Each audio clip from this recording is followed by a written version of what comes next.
Hello everyone. I hope everyone is fine. Today I am making another video for class 8 students for English 2. Today I am going to explain the lesson number 8, verbs main and auxiliary.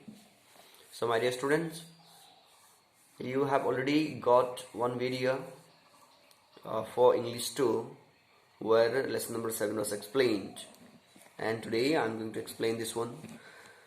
My dear students, verbs main and auxiliary. We know what is called verb. When we say verb, we just understand about the main verbs only. But you must remember that there are different types of verbs. Main verbs, auxiliary verbs or helping verbs, finite verbs, non-finite verbs. These types of verbs are there in English grammar. So here, especially, you are being told about the main verb and the auxiliary verb, the contents of the book, contents of the chapter.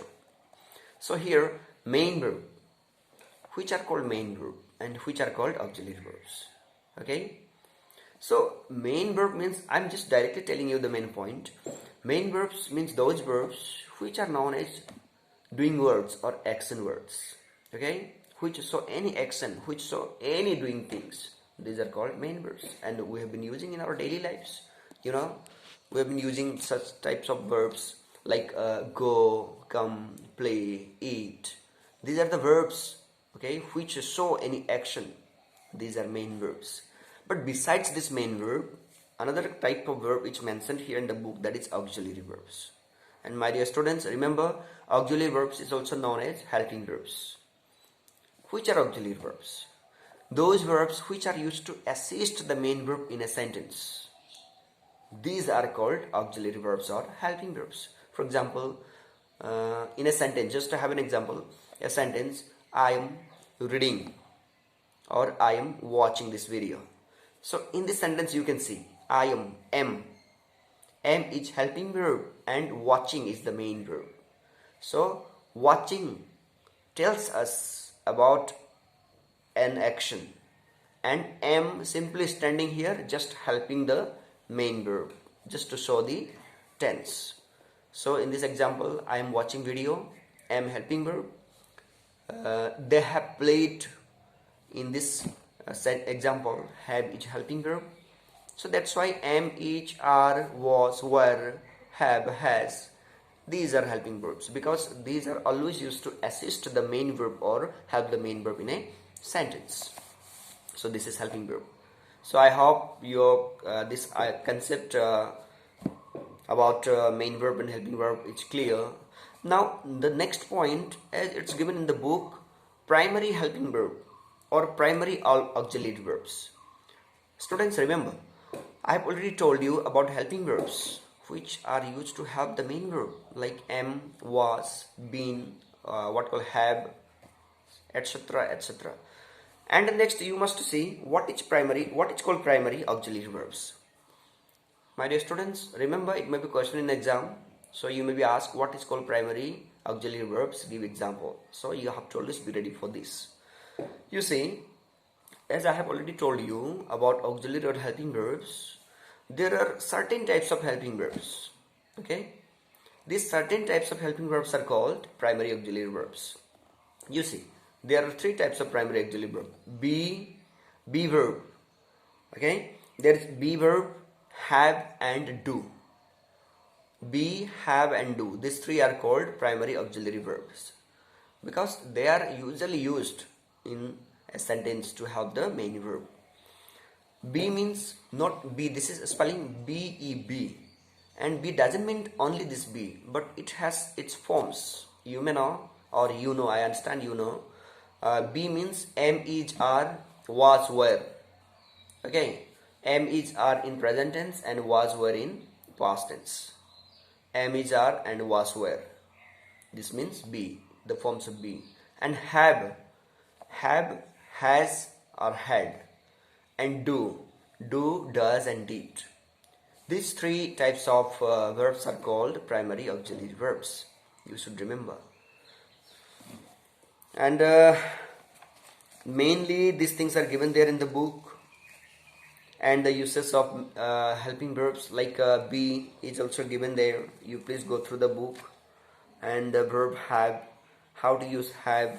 Sometime the main verb, sometimes these such type of verbs, be verb like am, each, are, they are also sometimes used as main verb.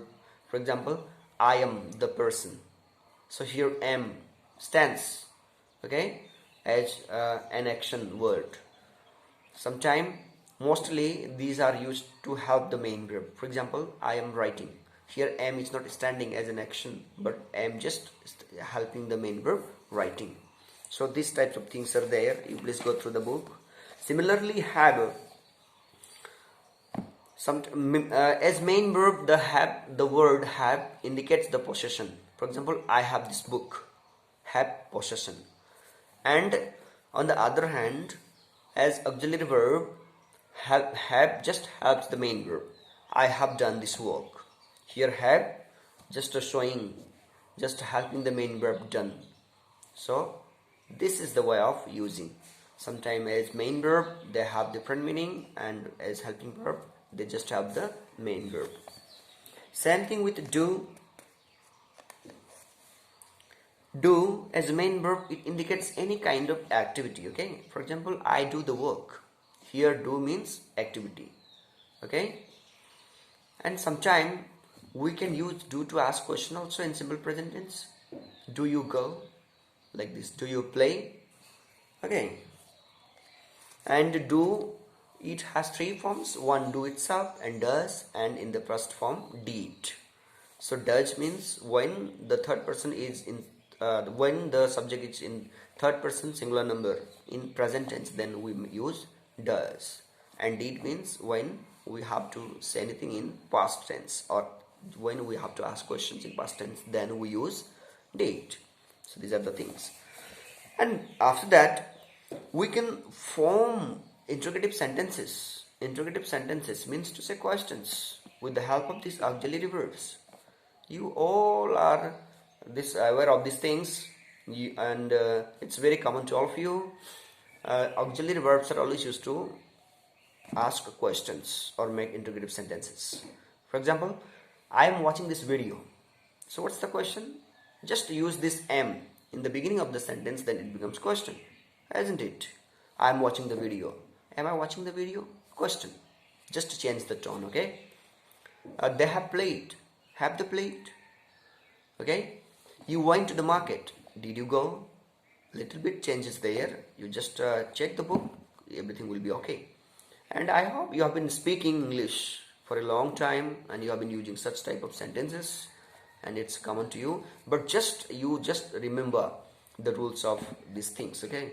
And whenever you speak accordingly. Try to speak grammatically correct sentences, and while writing, follow the same thing. So framing interrogative with the primary auxiliary is also very easy. Just use this helping verb in the beginning of the sentence, then that will be your question. And that's it in this chapter. I don't want to make this video longer. Main point I have already told you about main verb and helping verb and primary auxiliary verbs. So just clear the concept of these 3 points. That's all in the chapter. I hope you understanding, or you have understood, and I hope you are just using this time properly and learning the things. As I told you, just to get ready for half-yearly examination, focus on your studies. And please, if you have any doubt, you just text me, or you can call me at any time, and we'll be meeting in such videos in the coming days. So immediately after this video, you will be getting the written explanation also, and I will give you all the answers. It may be today or tomorrow itself. So hope keeping fine, and just to be safe. See you in the next video. Thank you.